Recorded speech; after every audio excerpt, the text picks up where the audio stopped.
அன்னக்குடி,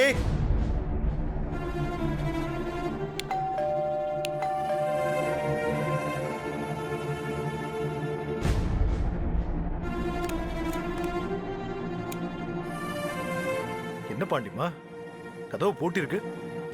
அன்னக்குடி எங்க போனா? தெரியலங்க. என்கிட்ட ஒரு சாவி இருக்கு. இத வச்சு இப்ப தரேன்.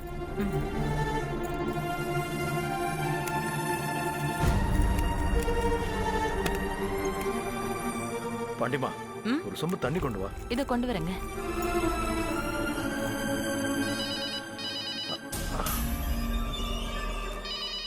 மனோகரி,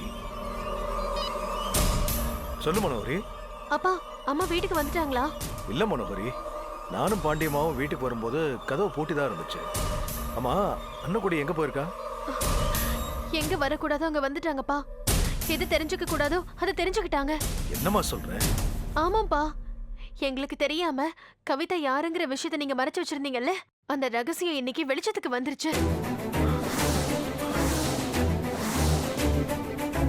ஆமாப்பா, கவிதா அக்கா உங்களுக்கு பிறந்த 2வது பொண்ணுங்கிற விஷயம் கௌரி அக்கா மூலமா அம்மாக்கு தெரிஞ்சிருச்சு. கவிதா தன்னோட பொண்ணுங்கிறது அன்னக்குடிக்கு தெரிஞ்சு போச்சா?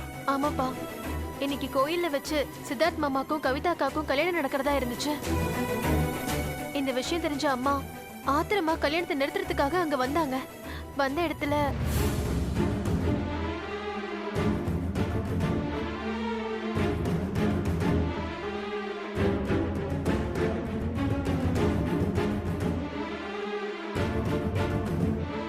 கவிதா அக்கா இப்ப மயக்கமா ஹாஸ்பிட்டல்ல இருக்காங்க. விஷயம் தெரிஞ்ச அம்மா கோவில்ல இருக்காங்க. கண்டிப்பா அம்மா இப்ப உங்க மேல ரொம்ப கோவமா இருப்பாங்கப்பா. முதல்ல அம்மாவை போய் கோவில்ல பாருங்க. நான் போய் அவளை கோவில்ல பாக்குறதா? பயமா இருக்குமா? வேற வழி இல்லப்பா. இந்த நெருக்கடியை நீங்க ஃபேஸ் பண்ணி தான் ஆகணும். அம்மாவோட ஆத்திரத்தையும் கோவத்தையும் நீங்க தாங்கி தான் ஆகணும். கவிதாவுக்கு இப்ப என்னமா ஆச்சு? மனோகரி, அவ இப்போ ஆஸ்பத்திரியில எப்படிதான் இருக்கா? தெரியலப்பா. டாக்டர் அக்காவை செக் பண்ணிக்கிட்டு இருக்காரு. நீங்க ஃபர்ஸ்ட் போய் அம்மாவை பாருங்க. ஏன் கவிதா அக்காவை அடுத்தவங்க கையில தூக்கி கொடுத்தீங்கன்னு தயவு செஞ்சு அவங்கள சமாதானப்படுத்துங்கப்பா. என்னங்க, கவிதாவுக்கு என்ன ஆச்சு? அன்னக்குடிக்கு கவிதா யாரு என்னங்கிறது மொத்தமும் தெரிஞ்சு போச்சு. கௌரி கவிதாவை பத்தி மொத்தமும் சொல்லிட்டாளாம். அன்னக்குடி கோவில் இருக்காளாம். போய் அம்மாவை சமாதானப்படுத்த சொல்லி மனோகரி சொல்றா. இது என்ன சாதாரண விஷயமா? அண்ணக்குடிய சுலபமா சமாதானம் பண்றதுக்கு? ஏற்கனவே அவ நம்ம மேல கோவமா இருக்கா. இதுல வேற கவிதாவை பத்தி மறைச்சது தெரிஞ்சும் போச்சு. சும்மா விட மாட்டாளேங்க. இப்ப என்னங்க பண்ண போறீங்க? தெரியல பாண்டியம்மா. எப்பவோ அவசரத்துல முட்டாள்தனமா நான் செஞ்ச தப்பு இந்த மாதிரி ஆபத்துல வந்து நிக்கும்னு நான் எதிர்பார்க்கல. சரி, வா போலாம். எங்கங்க? வா சொல்றேன்.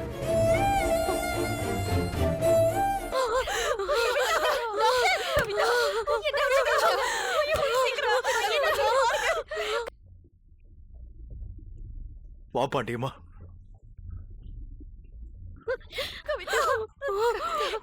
ஏமா, பேச பேச மூச்சு திணறல் வரும். வெளியில போங்க, போங்கன்னு சொல்றேன்ல.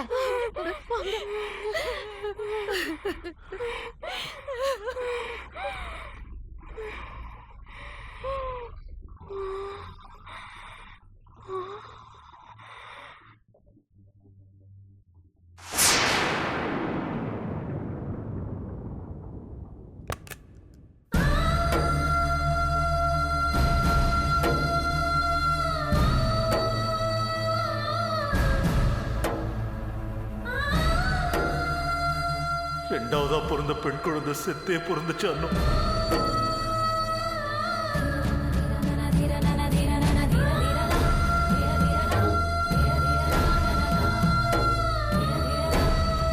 அம்மா, கவிதா உன்னோட 2வது பொண்ணு. அப்பா சொன்ன மாதிரி அவ சாவல.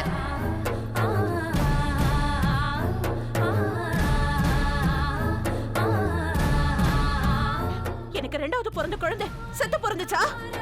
சொல்லுங்க. எனக்கு பிறந்த 2வது குழந்தை செத்து பிறந்துச்சா? சொல்லுங்க. எனக்கு 2வது பிறந்த பெண் குழந்தை செத்து பிறந்துச்சா? சொல்லுங்க. சொல்லுங்க. ஏன் 2வது குழந்தை செத்து பிறந்துச்சா? இல்லங்க, இருக்கா. என் ரெண்டாவது மக கவிதா உயிரோட இருக்கா. உயிரோட தான் இருக்கா.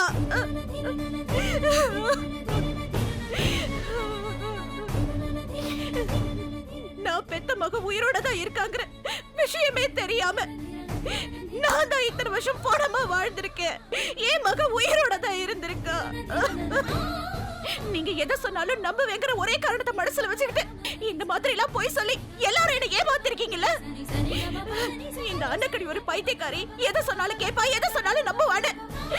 உயிரோட பிறந்த ஒரு குழந்தைய செத்து பிறந்துச்சுன்னு வாய்க்கு சம போய் சொல்லிட்டீங்கல்ல. அது குழந்தை விஷயத்துல நீங்க ஒரு மண்ணாங்கட்டி விளக்கமும் சொல்ல வேணாம். எல்லாத்தையும் கௌரி சொல்லிட்டா.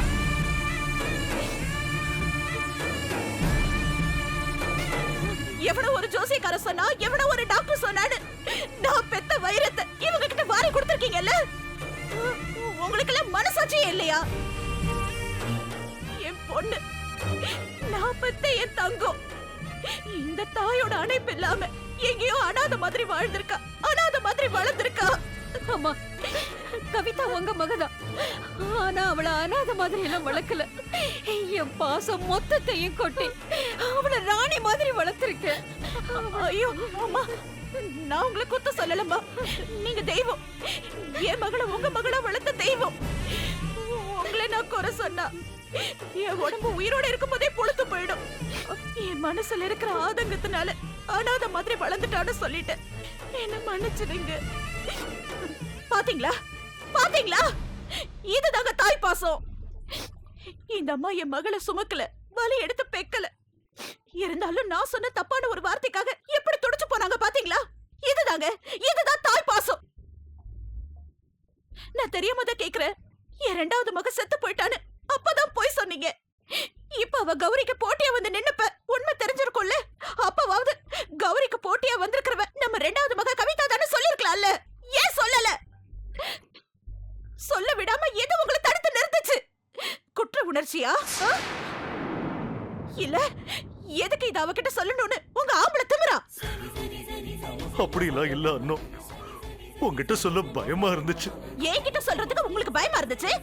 ஆனா இதோ இவங்க கிட்ட சொல்லிருக்கீங்க, கௌரி கிட்ட சொல்லிருக்கீங்க. மனோகரிக்கு கூட இந்த விஷயம் தெரிஞ்சிருக்கு. ஆனா நான் ஒருத்தி தான் உங்களுக்கு எல்லாம் இளக்காரமா போயிட்டேன்ல. எல்லாருக்கும் இளக்காரமா இருக்கிற என்ன எதுக்காக என்ன உயிரோட வாழ வச்சிட்டு இருக்கீங்க? நான் தான் ஏமாந்து நிக்கிறவளாச்சே.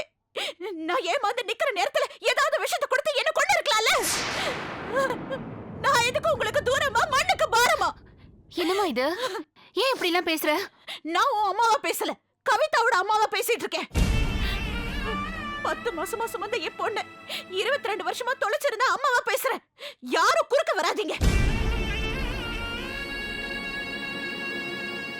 ஆனா என் மக கவிதா இன்னும் 6 மாசம் தான் உயிரோடவே இருப்பாளா?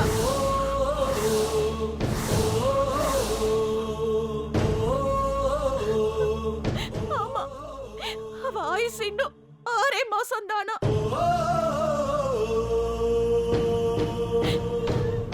டாக்டர் அப்படிதான் சொன்னாருன்னு என் மக அவ வாயாலே சொல்றா. என்ன பண்ண போறீங்க? இருந்து இத்தனை வருஷத்துக்கு அப்புறம் கிடைச்ச என் மக 6 மாசத்துக்கு மேல இருக்க மாட்டாளா? என்ன பண்ண போறீங்க? வெறும் 6 மாசம் மட்டுமே நம்ம கூட உயிரோட இருக்க போற உங்க ரெண்டாவது பொண்ணு கவிதாப்பா. இப்ப கூட உங்க வாயால அவளை உங்க பொண்ணுன்னு சொல்ல மாட்டீங்களா? சொல்லுவேம்மா, சொல்லுவேன். ஒரு தடவை இல்ல, லட்சம் தடவை சொல்லுவேம்மா. கவிதா என் பொண்ணுமா, என் பொண்ணு, என் பொண்ணு.